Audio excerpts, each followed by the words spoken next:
Hello, नमस्ते, जय हिंद। कैसे हैं आप सभी लोग? उम्मीद करता हूं आप सभी स्वस्थ होंगे, मस्त होंगे। तो मैं दीपक सांगवान आपका स्वागत करता हूं YouTube channel India at plans. आज का जो सेशन होने वाला है वो एक डिस्कशन सेशन होने वाला है। और आज के डिस्कशन का जो टॉपिक रहेगा वो रहेगा रिलीजन, धर्म के बारे में आज हम बात करेंगे। और इसके बारे में बात करना इसलिए भी बहुत जरूरी है क्योंकि भारत एक पंथ निरपेक्ष, धर्म निरपेक्ष राज्य है। और पंथ निरपेक्ष, धर्म निरपेक्ष होने के बावजूद यहाँ पर सांप्रदायिक दंगे होते हैं, यहाँ पर धार्मिक दंगे होते हैं, और वो भी किसी चीज के मिसकॉन्सेप्शन को लेके। तो आज हम उन्हीं मिसकॉन्सेप्शंस की बात करेंगे। आज हम धर्म को समझने की कोशिश करेंगे कि धर्म एक्चुअल में है क्या, कैसे ये एक्सप्लोर होता है, कैसे इसके कॉन्सेप्ट्स जो है वो डेवलप होते हैं, क्या क्या फीचर्स जो है वो यहाँ पर मायने रखते हैं। तो ऐसी बहुत सी चीजें हम आज बात करने वाले हैं। तो सबसे पहले तो हम ये समझने की कोशिश करते हैं कि धर्म एक्चुअल में है क्या। और टू बी क्लियर, मैं किसी भी धर्म या किसी भी पंथ की भावनाओं के साथ ना तो खेलना चाहता हूं, ना उन्हें परिवर्तित करना चाहता हूं। मैं सिर्फ और सिर्फ एक नया एंगल सोचने का आपको दे रहा हूं आज। तो धर्म क्या है? बेसिकली धर्म सिर्फ और सिर्फ कुछ कठिन सवालों के आसान जवाब देने का एक तरीका है। धर्म जो है वो बेसिकली कुछ भगवानों से भी लिंक्ड होता है, बेसिक कैरेक्टर है। अब अगर मैं बात करूं आपसे कि थोड़ा सा समय में पीछे जाते हैं, पाषाण काल की तरफ जाते हैं, वहां के जो लोग हैं उनको साइंस एंड टेक्नोलॉजी की बहुत ज्यादा नॉलेज नहीं है। अब उस समय पे अगर एक आदमी बैठा हुआ है और आसमान से पानी गिरना शुरू होता है, जिसको आज की डेट में हम बरसात कहते हैं, बारिश कहते हैं, तो पानी गिरना शुरू हुआ। उस इंसान को समझ में नहीं आ रहा है कि ये हो क्या रहा है, सीजनल वेरिएशन क्या है, क्यों हो रहा है, कौन कर रहा है। तो ये एक बहुत डिफिकल्ट सवाल है उस टाइम को लेकर। इसका जवाब जो दिया गया वो दिया गया कि ये इंद्र भगवान की कृपा से हो रहा है, इंद्रदेव की कृपा से हो रहा है। तो कुछ इस तरह शायद पॉसिबिलिटी है कि कुछ इस तरह भगवानों का इंट्रोडक्शन हुआ होगा। जैसे मान लीजिए किसी ने दो पत्थर रख रहे, चिंगारी निकली, घास पे गिर गई, आग लग गई। प्रोसेस इजी है, प्रोसेस समझ में आ गया कि आग लगानी हो तो ऐसा कुछ करना होता है। लेकिन सवाल फिर भी वही है कि आग किसने लगाई, सोर्स ऑफ एनर्जी कौन है। तो इन चीजों को समझाने के लिए उस टाइम पर परफेक्ट टेक्नोलॉजी या एडिक्वेट टेक्नोलॉजी भी नहीं थी। तो इन चीजों को किसी व्यक्ति विशेष से जोड़ दिया गया, किसी शक्ति से जोड़ दिया गया, और उस शक्ति को कहा गया भगवान। और ऐसा सिर्फ पाषाण काल में देखने को नहीं मिलता है, ऐसा हमें मॉडर्न टाइम्स जो है वहां भी देखने को मिल जाता है। तो ऐसा क्यों होता है? ऐसा इसलिए होता है कि कुछ अगर ऐसा हुआ है, कोई इवेंट अगर ऐसा हो गया है जिसको समझने के लिए हमारे पास टेक्नोलॉजी नहीं है, तो कहीं ना कहीं ये कहा जाता है कि वो एक्सटर्नल किसी फोर्स की वजह से यहाँ पर है, या किसी एक्सटर्नल फोर्स की वजह से ये इवेंट जो हुआ है वो हुआ है। तो क्या उस एक्सटर्नल फोर्स को भगवान कह देना, किसी की आस्था से जोड़ देना गलत है? नहीं है। आप मानिए, आपको मानना है आप मानिए, उसमें कोई दिक्कत नहीं है। क्योंकि एक फिलॉसफी ये भी कहती है कि भगवान के बारे में जब हम बात करते हैं तो एक फिलॉसफी ये भी कहती है कि ये पूरा संसार जो चल रहा है, पूरी सृष्टि जो नियमित तौर पे रोजाना जो नियमित काम होने हैं वो हो रहे हैं, तो इसको सुचारू रूप से चलाने के लिए भी तो कोई शक्ति होगी। ये भी थॉट प्रोसेस हो सकता है, कोई बड़ी बात नहीं है। और पॉसिबली ये रीजन भी हो सकता है। और ऐसे ही बातें जो है वो धर्म में हमें मिलती है। तो धर्म के हिसाब से कोई शक्ति है जो पूरी सृष्टि को चला रही है, लेकिन वहां इस शक्ति का जिक्र नहीं है। जिक्र कहाँ आता है? इंद्रदेव, पवन देव, ये अग्नि देवता, ये देवताओं का, देवियों का जो कॉन्सेप्ट है, ये तो कहीं ना कहीं आप देखोगे तो एक लॉजिकल एनालिसिस पर अगर जाओगे तो इनको तो इंसान ने इंट्रोड्यूस किया। हालांकि कोई शक्ति हो सकती है जो इस दुनिया को चला रही है, मैं उस बहस में नहीं पड़ता। मैं सिर्फ ये कह रहा हूं कि इनका जो इंट्रोडक्शन है अलग अलग फॉर्मेट में, जो मूर्ति पूजा हो रही है, वो कहीं ना कहीं एक लॉजिकल एनालिसिस पे देखेंगे तो वो इंसानों की बनाई हुई है। ठीक है, और उस टाइम के हिसाब से ये चीज ठीक भी है, क्योंकि कुछ सवाल अगर ऐसे हैं जिनके जवाब पाना बहुत मुश्किल है और धर्म से आपको उनके जवाब मिल जाते हैं, सेटिस्फेक्शन मिल जाता है, तो इससे बढ़िया तो कुछ हो भी नहीं सकता। बेस्ट चीज है। लेकिन एक्चुअल में धर्म क्या है? कुछ आसान सवाल, कुछ कठिन सवालों के आसान जवाब, कुछ आस्थाएं, कुछ मान्यताएं, इनका एक संग्रह है, उसको धर्म कह रहे हैं। बेसिक कॉन्सेप्ट यही है। एक तो तरीका ये हो गया कि धर्म ऐसे बनता है। दूसरा तरीका क्या है? दूसरा तरीका ये है कि एक मूल धर्म पहले से चला आ रहा है, उसमें कुछ चेंजेस किए गए और एक नए धर्म की स्थापना हो गई। ये भी एक प्रोसेस हो सकता है। बिल्कुल, इस प्रोसेस पे तो बहुत सारे धर्म बने हुए हैं। जैसे पहले हमारा हिंदू धर्म चलता था, सनातन धर्म जिसको बोलते हैं। उसके बाद एक व्यक्ति हुए सिद्धार्थ, 6वीं शताब्दी ईसा पूर्व में सिद्धार्थ हुए। हिंदू धर्म में पैदा होने वाला एक व्यक्ति है, साधना करता है, तप करता है और उसको कुछ ज्ञान प्राप्त होता है, और उस ज्ञान के बेसिस पे वो ये कहता है कि मूर्ति पूजा जो है, ये वास्तविक जो शक्ति है, जो ईश्वरीय शक्ति है, उसकी उपासना करने का सही तरीका नहीं है। मूर्ति पूजा नहीं होनी चाहिए। और वो ये भी कहता है कि आत्मा परमात्मा का जो रिलेशन है, जो वेदों में बताया जा रहा है या जो सनातन धर्म में कहा जा रहा है, वो भी पूर्णतः सत्य नहीं है। आत्मा जैसी कोई चीज होती ही नहीं है। उनका कहना ये था कि एक इलेक्ट्रिकल वायर है, आज मैं आपको इजी लैंग्वेज में समझा देता हूँ। एक इलेक्ट्रिकल वायर है, उसके अंदर करंट फ्लो हो रहा है, लेकिन करंट आपने देखा, मैंने देखा, किसी ने नहीं देखा। तो क्या करंट नहीं है? लेकिन उसका रीजन क्या है? उसका रीजन है इलेक्ट्रॉन्स का फ्लो। करंट कभी एग्जिस्ट करता ही नहीं है। जब तक इलेक्ट्रॉन्स का फ्लो नहीं होगा तब तक करंट नहीं होगा। तो उनका कहना भी कुछ इसी तरह का था कि आत्मा कुछ नहीं है, बस चेतना है, कॉन्शियसनेस है, और इस चेतना का जो प्रवाह है वही आत्मा है, वही इंसान के शरीर को चला रहा है। तो बात वही है, लेकिन कहने का तरीका बदल गया है, समझने का एस्पेक्ट बदल गया है। और वही जो सिद्धार्थ थे वो लेटर टाइम्स में गौतम बुद्ध के नाम से बहुत प्रसिद्ध हुए, और वहीं से शुरुआत होती है बौद्ध धर्म की।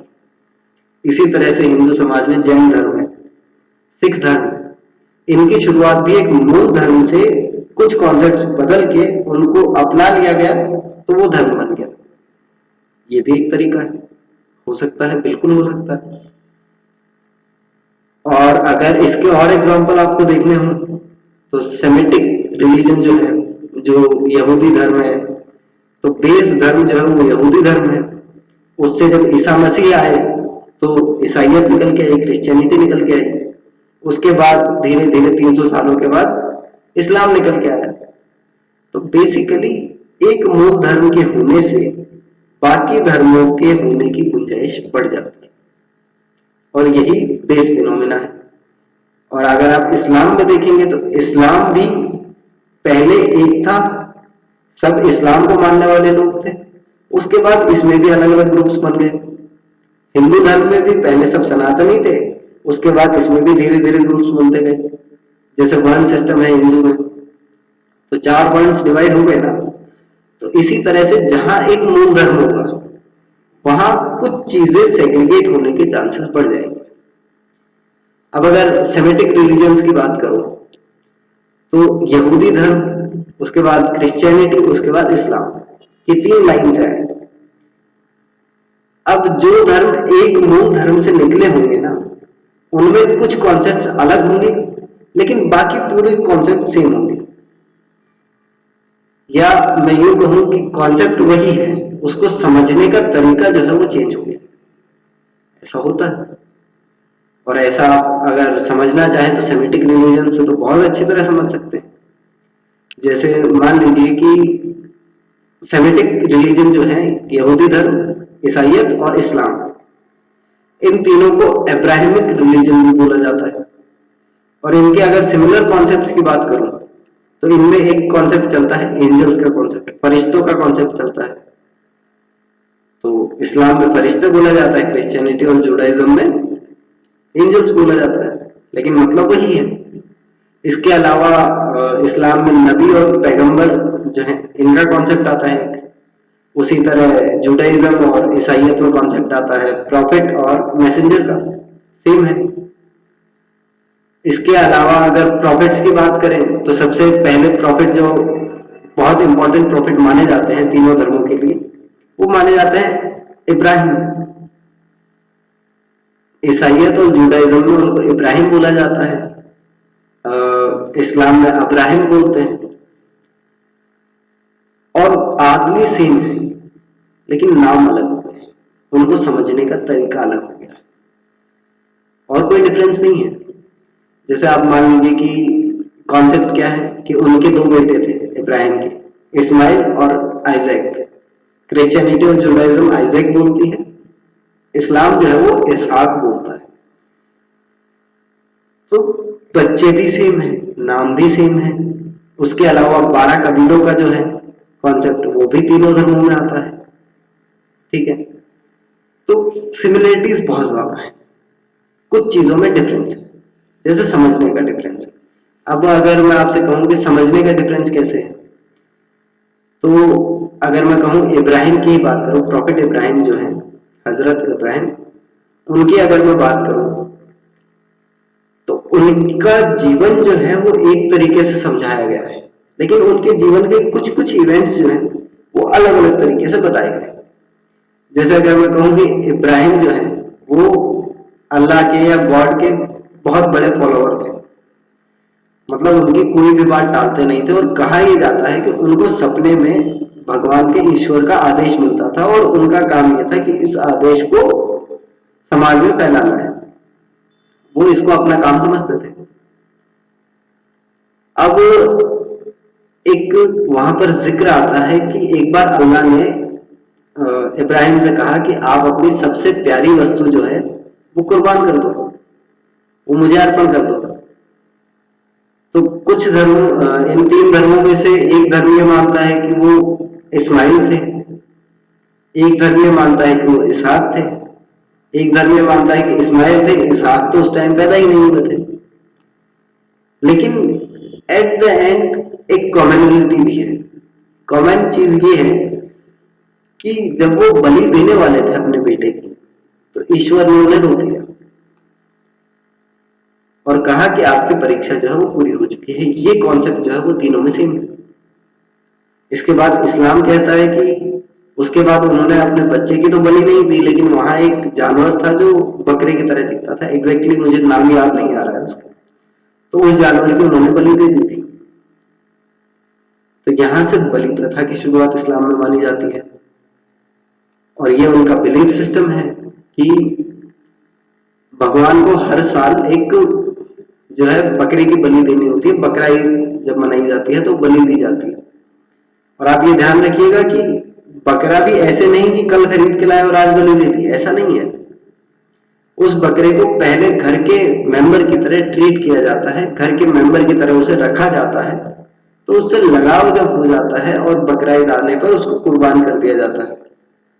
तो मान्यता ये है कि हम अपनी एक प्यारी वस्तु अल्लाह को अर्पण कर रहे हैं, बलि प्रथा की शुरुआत है।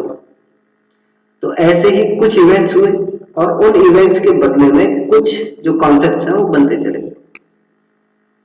अब बहुत से लोग मुझसे कहते हैं कि इस्लाम धर्म जो है वो काफी कट्टरपंथी विचारधारा है, जबकि ऐसा है नहीं। ये वहां की ज्योग्राफिकल कंडीशंस की वजह से। अब इस्लाम में नॉनवेज खाना गलत नहीं माना जाता है, लेकिन सनातन धर्म में नॉनवेज खाना गलत माना जाता है। अब इन दोनों में डिफरेंस क्या है? डिफरेंस ये है कि जब आप सनातन धर्म की या हिंदू धर्म की बात करेंगे तो उसकी जो उपज है वो मानी जाती है एक ट्रॉपिकल रीजन में, भारत का जो एरिया है वहां से उसकी शुरुआत मानी जाती है। ट्रॉपिकल रीजन है, वेजिटेशन बहुत ज्यादा है, तो वहां जरूरत नहीं है कि आप नॉन वेजिटेरियन हो, क्योंकि वेजिटेरियन फूड अवेलेबल है और बहुत भारी मात्रा में अवेलेबल है कि पूरी जनसंख्या की डिमांड जो है वो पूरी कर सकता है। तो वहां पर जरूरत नहीं है कि आप नॉन वेजिटेरियन हो। लेकिन इस्लाम कहाँ पैदा हुआ? इस्लाम पैदा हुआ मक्का मदीना या सऊदी अरब का जो इलाका है वहां पैदा हुआ। रेगिस्तान का इलाका है, वेजिटेशन है ही नहीं। मिडल ईस्ट का जो एरिया है वेजिटेशन बहुत कम थी उस टाइम, रेगिस्तान था पूरा। अब रेगिस्तान में आप वेजिटेरियन फूड कहां से अरेंज करोगे? पॉसिबिलिटी बहुत कम है। तो वहां की ज्योग्राफिकल कंडीशन ऐसी है कि वहां पर नॉनवेज की जो प्रथा है वो चलती आ रही है। जरूरी भी है, क्योंकि आपको अगर जिंदा रहना है तो आपकी बॉडी को एनर्जी चाहिए। एनर्जी चाहने के लिए आपको फूड गेन करना होगा, और फूड अगर आपको वेजिटेरियन नहीं मिल रहा है तो नॉन वेजिटेरियन खाने में प्रॉब्लम क्या है? उस टाइम कोई प्रॉब्लम नहीं, खाइए। और इसके अलावा कहते हैं कि बहुत कट्टरपंथी विचारधारा है। अरे होगी यार, क्यों नहीं होगी?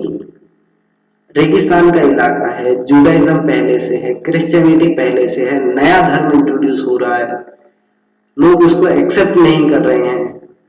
एक्सेप्ट नहीं कर रहे हैं या कुछ लोग एक्सेप्ट कर भी रहे हैं तो वो उनको बड़ी हीन भावना से देख रहे हैं, क्योंकि वहां पर लाइफ पहले ही बहुत ज्यादा टफ है और कठिन परिस्थितियों में जब जीवन होता है तो हिंसा होना वाजिब है।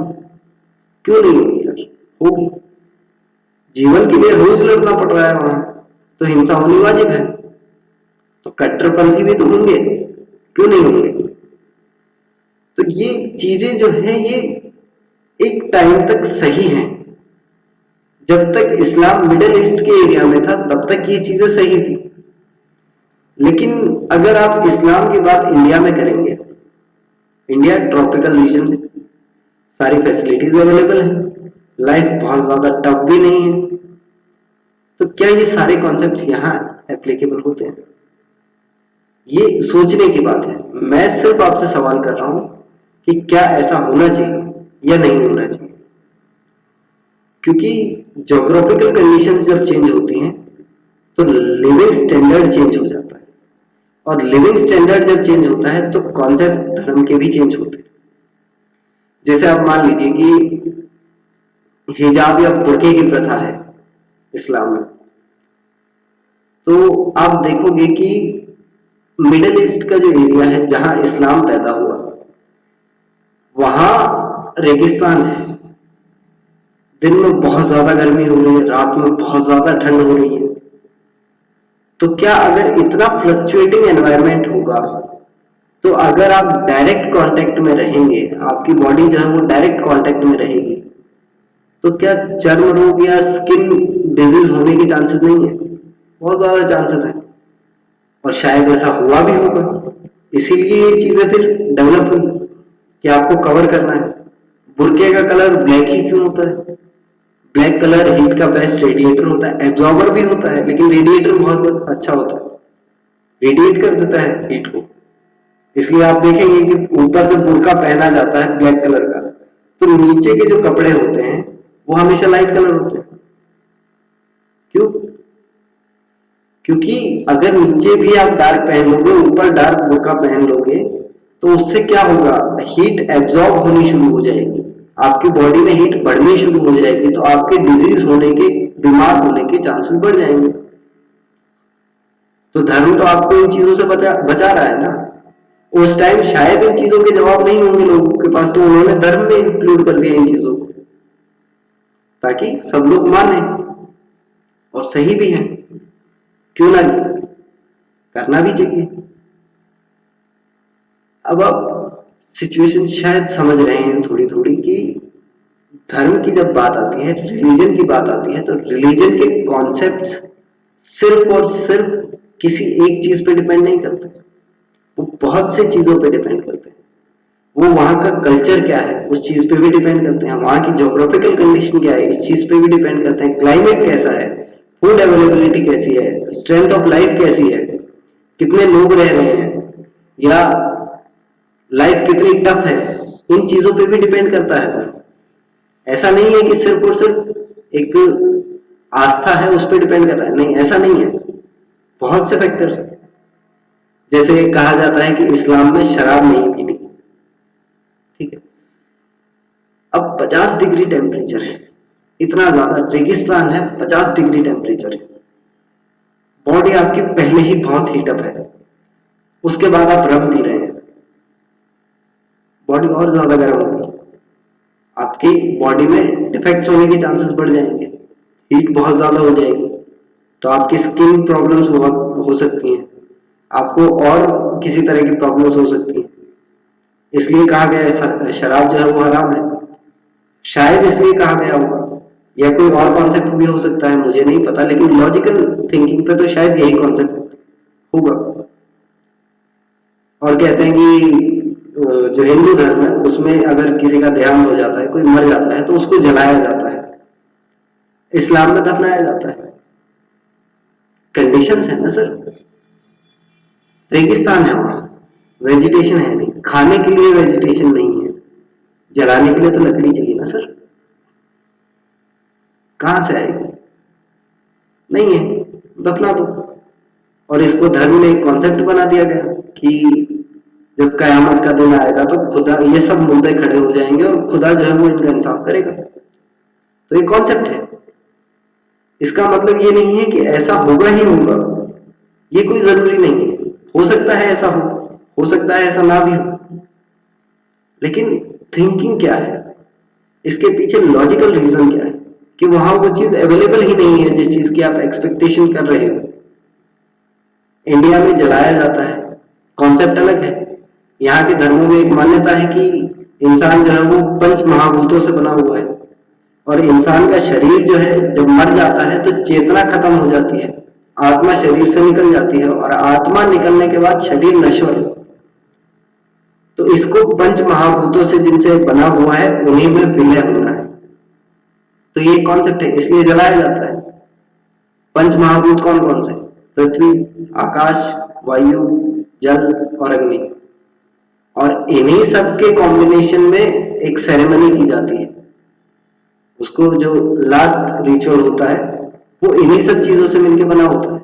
धरती है, आकाश है, उसके अलावा लकड़ियों पे जलाया जाता है, पानी में मटके को लेकर फेरे लगाए जाते हैं, तो ये कॉन्सेप्ट है ना सर, कॉन्सेप्ट है ना एक, इसको आप ऐसे नहीं कह सकते कि पूरी तरह से धर्म से लिंक्ड है, कुछ ज्योग्राफिकल कंडीशंस भी तो है।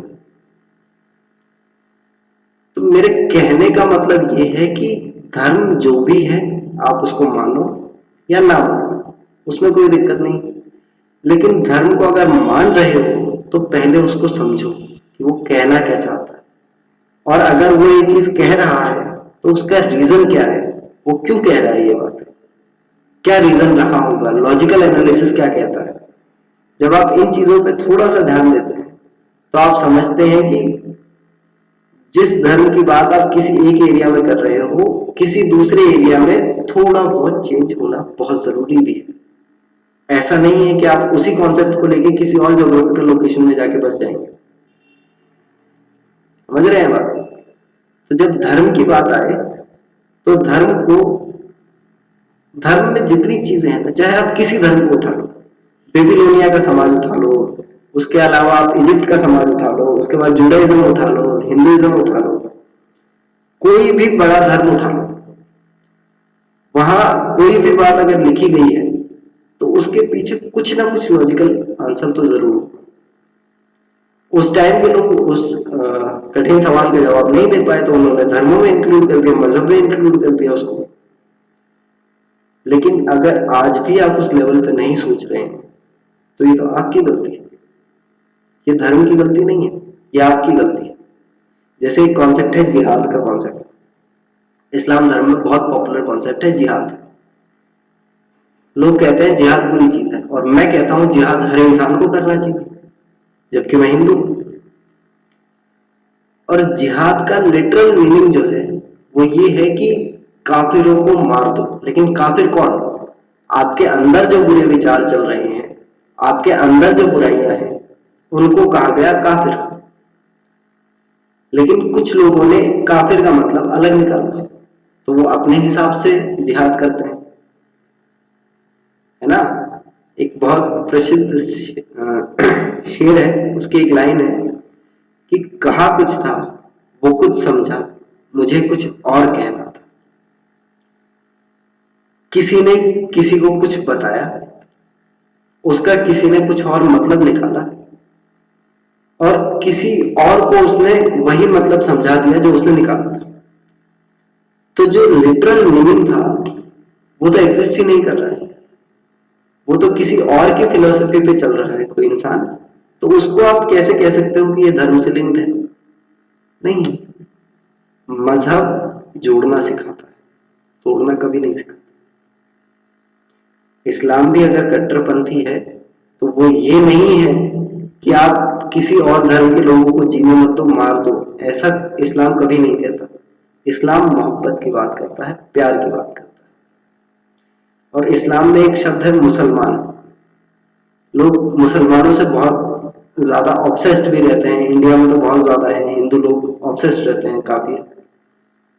लेकिन मुसलमान का जो लिटरल मीनिंग है वो है मुसल्लम ईमान। जिसका ईमान साफ है वो मुसलमान है, जिसके ईमान में खोट है वो मुसलमान हो ही नहीं सकता। ये लिटरल कॉन्सेप्ट है। तो अगर वो अपने बाशिंदों को इतना प्रॉपरली डिफाइन कर रहा है इस्लाम, तो वो गलत कैसे हो सकता है? नहीं हो सकता।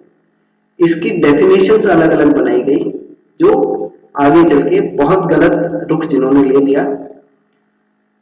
तो आज जितने भी मुस्लिम भाई मेरा सुन रहे हैं, उनसे एक रिक्वेस्ट है कि अगर आप कुरान पढ़ते हैं तो उस कुरान को थोड़ा सा अपने दिमाग में ये सोच लेना कि मक्का में क्या कंडीशन रही होगी और उस हिसाब से क्या चीजें बताई गई होंगी, क्या उस जगह पे सूट करता है, क्या नहीं करता है।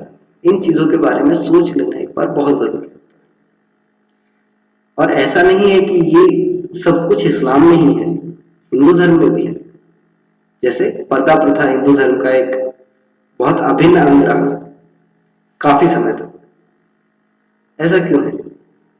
तो ऐसा आज की डेट के लिए वो चीज बुरी है, लेकिन आप उस समाज के हिसाब से सोचिए कि एक पुरुष प्रधान समाज है जहां प्रायोरिटी जो है वो मर्दों को दी जा रही है, औरतों को कोई खास प्रायोरिटी दी नहीं जा रही है।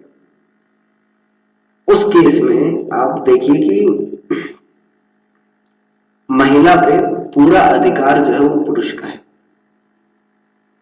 महिला की अपनी कोई सोच नहीं है, ना वो किसी यज्ञ में हिस्सा ले सकती है, ना वो किसी सांप्रदायिक बातचीत का हिस्सा है, कुछ नहीं है। सिर्फ और सिर्फ उसका काम इतना है कि अपने परिवार को संभालो और उसके बाद जो घर में पुरुष है उसकी सेवा करो।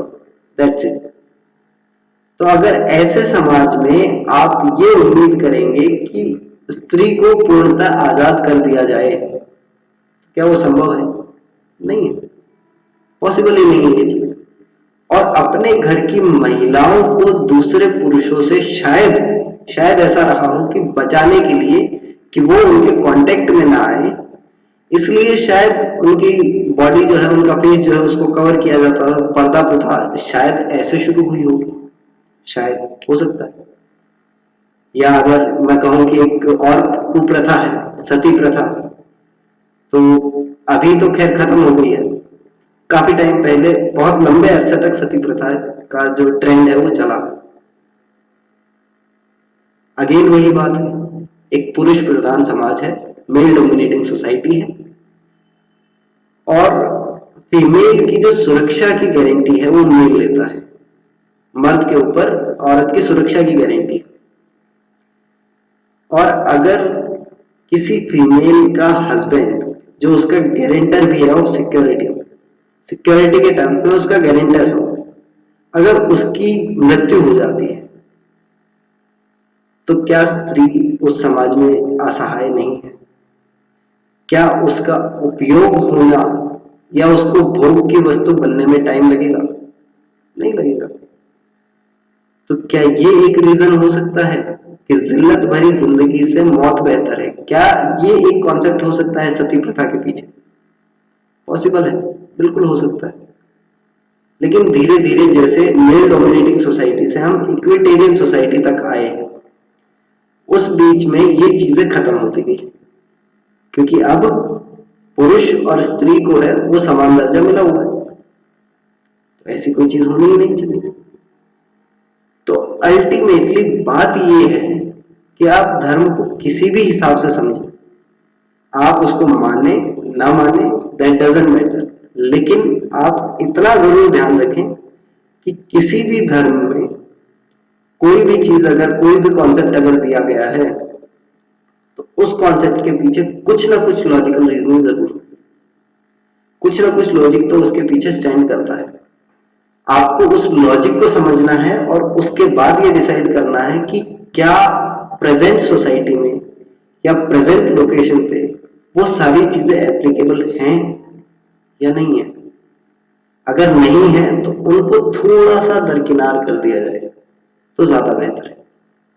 और अगर नहीं करेंगे और उसी एक प्रथा पे चलते जाएंगे तो एट द एंड दंगे होने निश्चित है, बिल्कुल होंगे, क्योंकि कॉन्फ्लिक्ट बना रहेगा चीजों को लेके।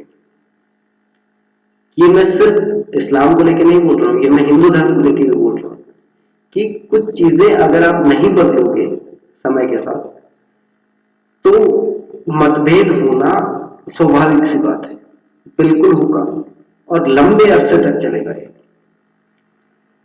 तो इट्स माय हम्बल रिक्वेस्ट कि अगर आप किसी भी चीज को मान रहे हैं तो पहले उसके लॉजिकल एनालिसिस पे जाएं कि ये ऐसा है तो ये ऐसा क्यों। अगर आपको जवाब नहीं मिलता है तो आप मान लीजिए उस चीज को, लेकिन अगर आप सोच पाते हैं, आप जवाब ढूंढ पाते हैं उस चीज का, तो उस चीज को अपनी लाइफ में इम्प्लीमेंट करके देखिए कि ऐसा इसलिए था और क्या इसकी अब जरूरत है या नहीं। अल्टीमेटली आपको किसी भी धर्म के हिसाब से नहीं चलना है, आपको इंसानियत के हिसाब से चलना है। That's the last message of my session. So let's wind up. जय Hind, thank you very much. Please like, share and subscribe with your friends. Thank you.